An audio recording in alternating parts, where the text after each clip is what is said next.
Good evening and welcome. I'm Vincent McCory. This is Africa 54. We begin tonight in the Democratic Republic of Congo, where 3 patients infected with the deadly Ebola virus have escaped from an isolation ward. According to aid group Doctors Without Borders, the 2 patients left the hospital in the Congolese city of Mbandaka on Monday with the help of family members before heading to a place of prayer. Police were deployed to track the patients down.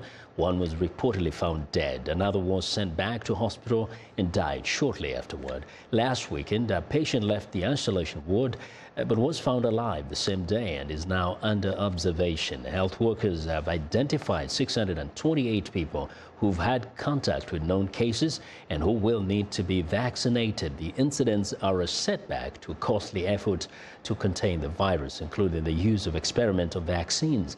They come as the World Health Organization official warns that the fight to stop the DRC's 9th confirmed outbreak of the haemorrhagic fever has reached a critical point. Now, for more about the efforts to contain the Ebola outbreak in the DRC, I'm joined via Skype by Ivan Yenda. He's a global policy analyst from Rutgers University in Newark and joins me live via Skype from Greensboro, North Carolina. Welcome to the program. Thank you so much.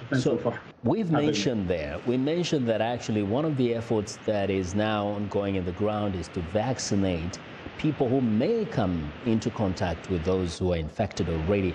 You seem to have reservations about the vaccine itself, which is a trial vaccine. What is your main concern? Well, thank you so much, Vincent, for that important question. As you know, the issue with Ebola in the DRC has gone beyond being just a public health issue, but I consider it as a human security issue, which requires effective and efficient response. So the DRC being surrounded by 9 countries and Mbandaka being in the northwestern parts, close to Central African Republic and Congo-Brazzaville, requires that we take this issue seriously by providing sustainable answer or response instead of providing experimental vaccine for which actually we don't know much about the side effects. Yes, but here's the case. This is a desperate situation. This is a really scary form of disease. Why wouldn't it be appropriate at this time to use whatever is available as they figure out what other measures to take in order to stem the spread of this? Well, I don't think it's that we are not that desperate in the sense that this is not the very first time that the DRC is experiencing this. So we have had the previous strategies that the national government, through the public or Ministry of Health, has implemented, and therefore I guess those worked at some point. But my main concern with this vaccine is that we don't know much about the side effects, and we haven't heard about what would be the mechanism to monitor the communities beyond just this short period. I hope it's a very short period whereby people are suffering. So what are the mechanisms and strategies put in place to sustain the structure? That's why I'm saying that it's more of an issue that requires a sustainable solution rather than just talking about the vaccine itself, which is still a trial level, meaning it hasn't gone through all the legal aspects for it to be licensed and provided with safety measures in place. But can you imagine what it will be like a few months later or a year later if people died today and the vaccine was available, the trial vaccine was available and wasn't used? Morally, how would that look like? What would have been better, to try and see if it has side effects or not to use it at all? Well, you know, they always say the price of inaction is even higher than the price of action. I mean, the price of inaction is higher than the price of action, meaning we have what we have right now. But my main concern is we should expand the strategy instead of just keeping it on the trial vaccine itself, because right now the focus is around only the trial vaccine, instead of understanding that the DRC and that specific region requires strong investment in health infrastructures and facilities. And again, if I have to expand a little bit on that, we need also to share information about what is it that we have in that specific trial vaccine, and how are we sharing that information with we will continue with this conversation another time, but I have to mention at this point that actually the WHO is also helping to send anthropologists to educate people in Bandak and other areas there. So there's some kind of other measures being taken. I want to thank you very much. I want to thank you very much, Mr. Ivan. We'll continue this conversation another time. Well, Ivan Yenda is a global policy analyst from Rutgers University, New York, speaking to us via Skype from Greensboro, North Carolina. Now, to West Africa, health officials in Nigeria say at least 12 people have died from cholera in recent days. More than 100 have been sickened in the outbreak located in the Mubi district in the northeastern state of Adamawa. Cholera is a bacterial disease spread by contaminated food or drinking water. It causes severe diarrhea and subsequent dehydration and can kill within hours if not treated. Not too far from there, a Guinean economic empowerment program is giving former migrants a second chance at life at home following failed attempts to reach Europe in search of greener pastures. Over a dozen returning migrants meet once a week to clean up some of Conakry's most polluted beaches. A growing number of African migrants passing through the Sahara Desert have reported being traded in what they call slave markets before being held for ransom, forced labor, or sexual exploitation. According to the International Organization for Migration, the agency organized the cleanup projected which has helped 463 returnees find work. The returning migrants are paid $8 per day. Since January 26, 100 Guinean migrants have returned to Guinea with IOM support. There are about 135 of them that are actually children. Now, South Africa's corruption investigation into the influential Gupta family has cut a wide swath across the country. The family, which fled the country earlier this year, stands accused of high-level corruption, going all the way to the president's office. Residents say other business activities in poor communities have also left deep wounds. Viewers Anita Powell reports. Abram Serapello is ready to work, but he has no idea when or if he'll be paid. He's one of some 700 workers at the Shiva uranium mine who are waiting for their salaries from the Guptas. The Guptas are a family of Indian businessmen who fled South Africa in February as Parliament investigates their alleged influence on decisions by former President Jacob Zuma. We don't know if we are still working or we still have the job. Are we safe as workers? Union official Kaya Ngaleka says he has heard worrying reports from Shiva Mine, an indication that even the family's above-board enterprises cut corners. It's bad conditions, they're underpaid, they're not actually having what other employees in other companies who are doing the very same job are having. Former Shiva Mine worker Job Majalinyane says he feels the Gupta family has left this community, which depends on the mines for employment, in tatters. He criticized them for underpaying workers.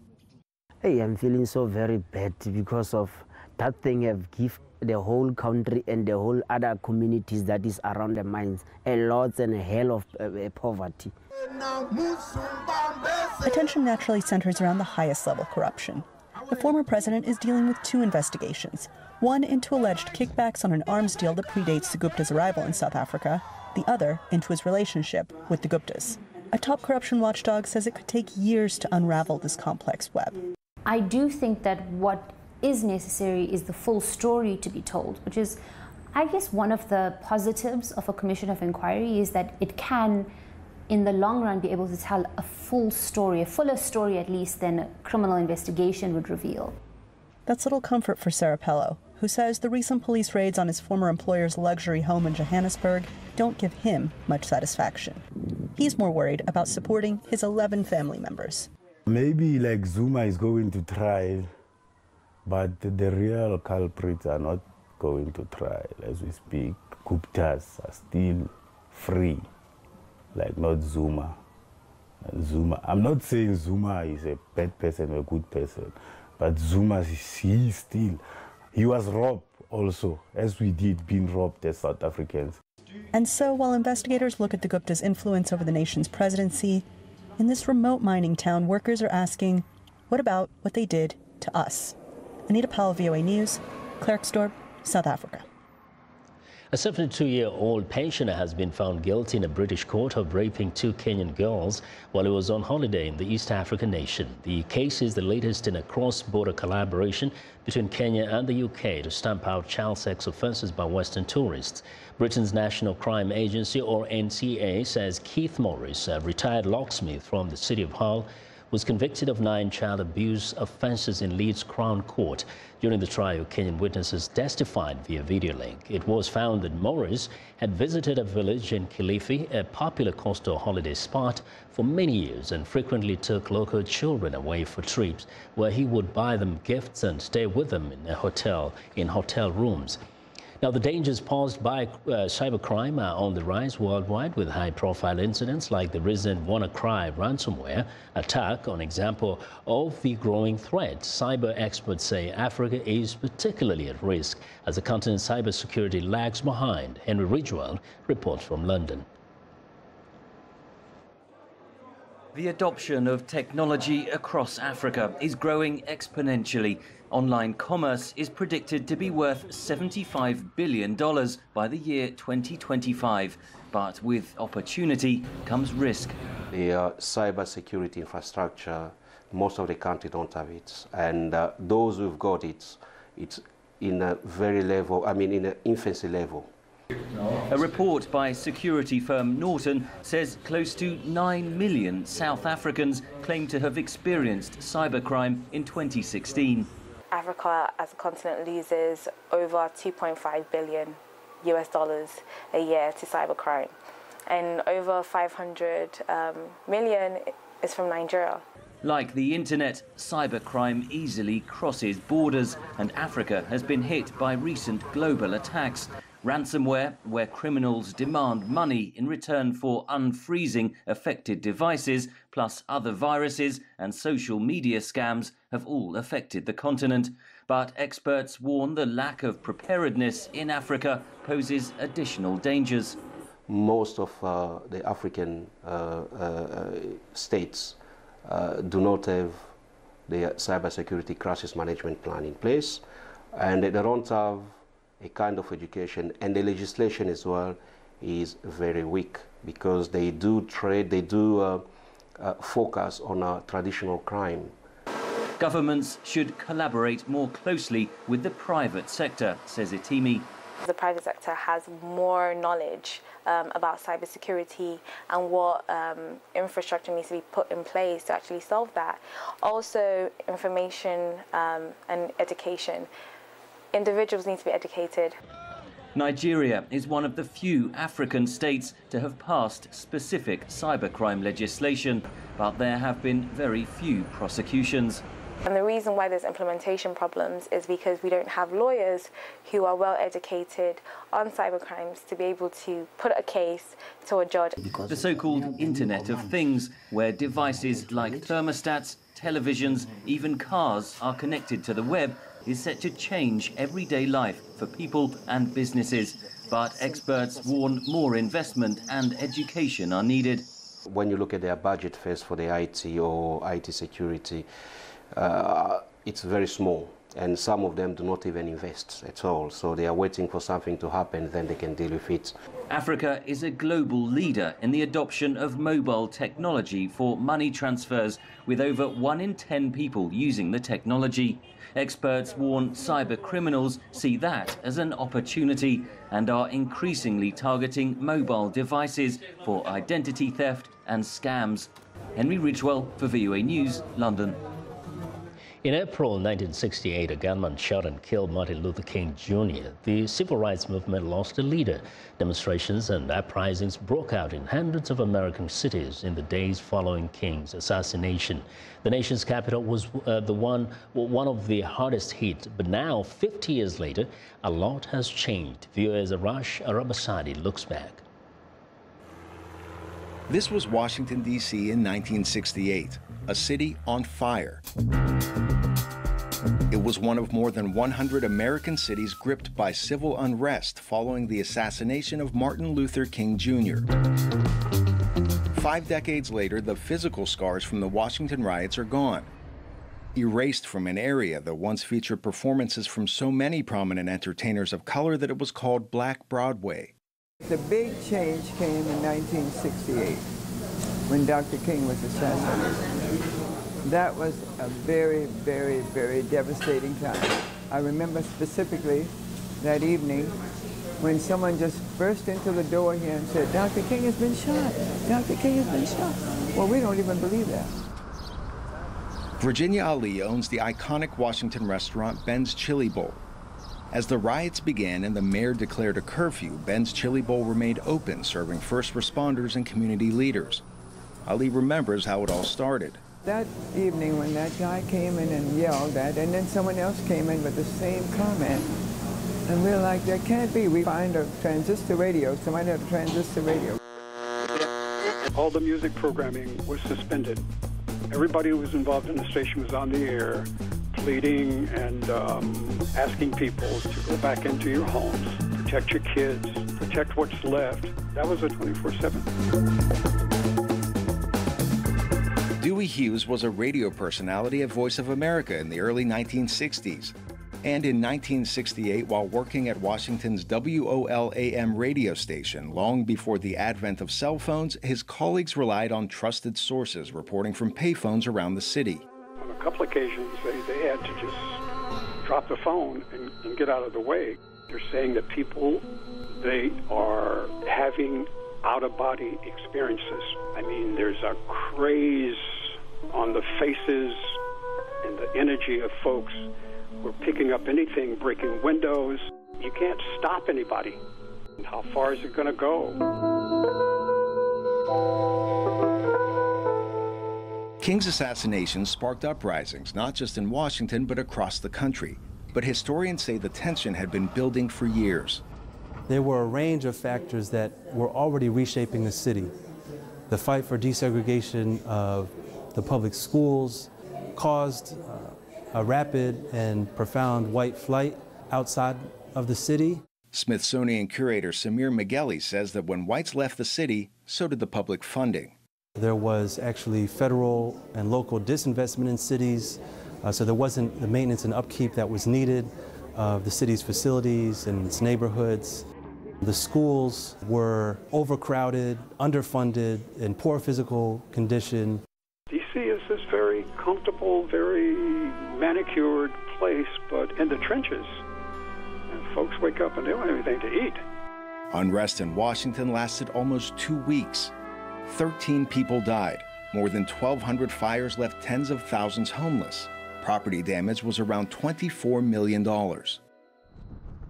And yet, a lot has changed in 50 years.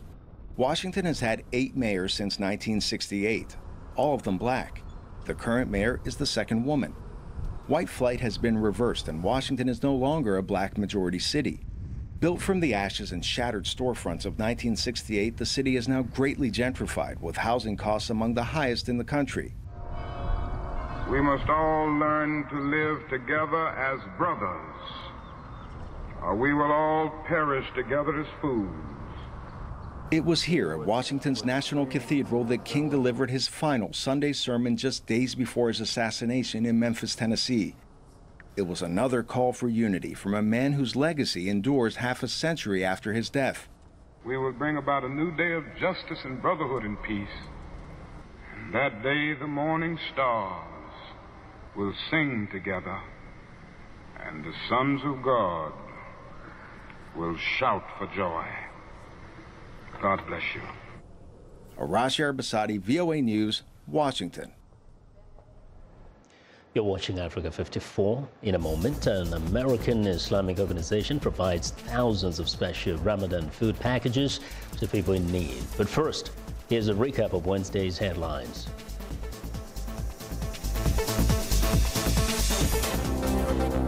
In Switzerland, the World Health Organization warns that with 27 deaths reported, the Ebola outbreak in the Democratic Republic of Congo is close to becoming an epidemic.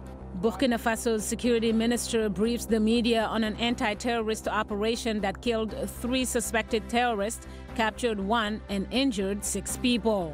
2 Nigerian priests and 17 worshippers are buried nearly a month after an attack on their church, the latest casualties in a deadly wave of religious unrest. Rwandan President Paul Kagame arrives at the Élysée Palace in France to meet with French President Emmanuel Macron as they seek to improve bilateral ties. Finally, in Morocco, more young women like to surf during weekends in Rabat, although they still face prejudice and harassment in the conservative Moroccan society.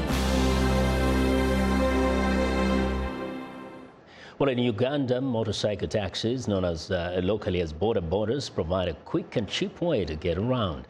But the drivers can be notoriously reckless, contributing to road accidents and injuries. A local software developer and a former border driver joined forces, hoping to transform the market with their Safe Border app. From Kampala, Halima Thomane reports on what is being called Uganda's Uber for motorcycle taxis. With endless traffic in Kampala, borders are often the best option for quickly getting where you need to go. But Ugandan police say crashes from the popular and unregulated mode of transport have killed at least 7,000 people in the last 3 years. The Mulago National Referral Hospital gets about 8 patients a day who are victims of border wrecks. 80% and above sometimes are trauma. 90% of these are border accidents. We actually fail to operate patients with brain tumors because of the overwhelming head injury patients we get. Former border driver Ricky Rapper Thompson wants to improve motorcycle safety. He co-developed the Safe Border mobile application. The problem is you don't know who to ride with, and you don't know who is the right driver, and you don't know who is trained, and you don't know who is fit to be on the road. Riders can hail a ride using the app. Safe Border screens its drivers and gives them road safety training. They must obey traffic lights and pay attention to pedestrians. They also provide passengers with a clean hairnet and helmet, a rare safety measure in Kampala. Since I joined Safe Border, a lot has changed, because now I've become even more patient than I was before on the road. I even give way to both cyclists, even motor vehicles. I allow them go because I know the most important is to reach the destination safely. Despite offering safer and cheaper service, the application has struggled to attract users in the 4 years since it was developed. Ugandans without smartphones do not have the option, while others prefer to haggle for their rides in person. Halima Thomane for VOA News, Kampala. Well, for Muslims, the month of Ramadan, May 15th to June 15th, is a time of reaching out to people who are less fortunate. Islamic Relief USA provides thousands of special Ramadan food packages to people in need. The nonprofit in Alexandria, Virginia, contributes humanitarian aid to several cities in the United States and more than 40 countries around the world. Here's viewers Deborah Block. Here at the Dar al-Hijra Islamic Center in Falls Church, Virginia, Maliku Abu Merrick from Morocco says the food the mosque is handing out from Islamic Relief USA will make a great deal of difference to the 5 people in her family. I am happy to see the basics we cook with, like rice, sugar, and oil. The food is also helping my friends who live nearby who need help.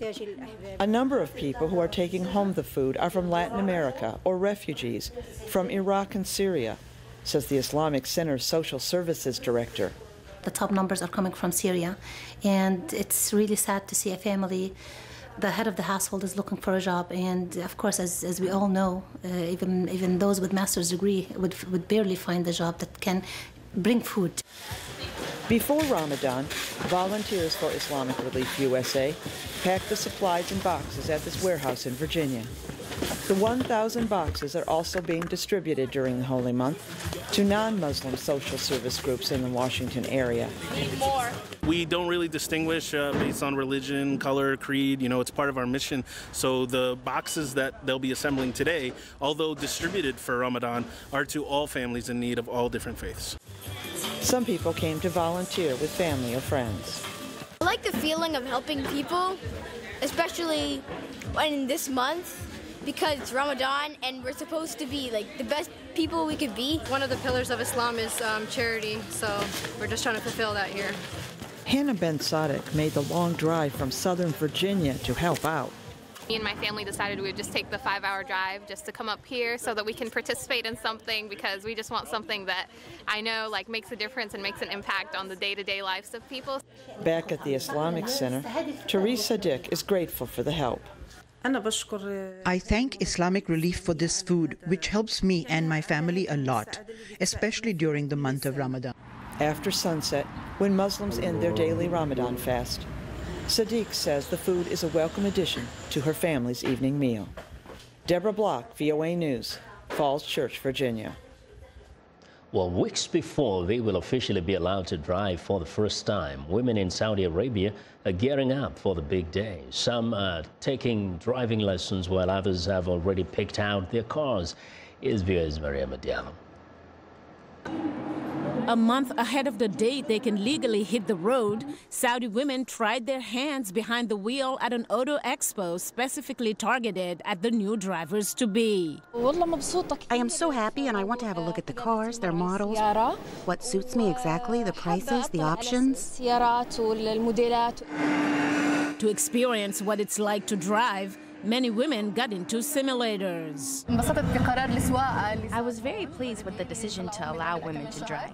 I already bought my car, and as soon as they give us the green light, I will start driving immediately.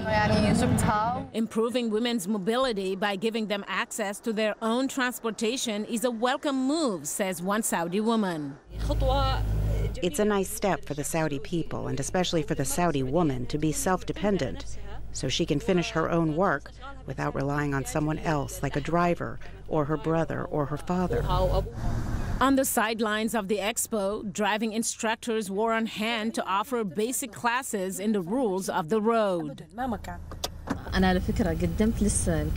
so happy. And by the way, I applied for the driver's license. I felt like I had made an achievement. Seemingly calm in the back seat, this young woman can't wait for the thrill of sitting in the driver's seat. I swear by God, it's an amazing feeling. But the most important thing is that you have the courage not to be afraid of anything. I am very happy. In a decree issued last September, King Salman ordered an end to the ban on women drivers by June. According to reports, the move could add about 9 million additional drivers and lift Saudi car sales by up to 20% annually. Mariama Diallo, VOA News. Well, and that's our show for today. Now be sure to watch Africa 54 on our website at voaafrica.com. For more news, tune in to VOA's evening radio show, Africa News Tonight, at 1800 UTC, and in the mornings to Daybreak Africa between 0300 and 0600 UTC, Monday through Friday. Thanks a lot for watching. From all of us in Washington, have a good night.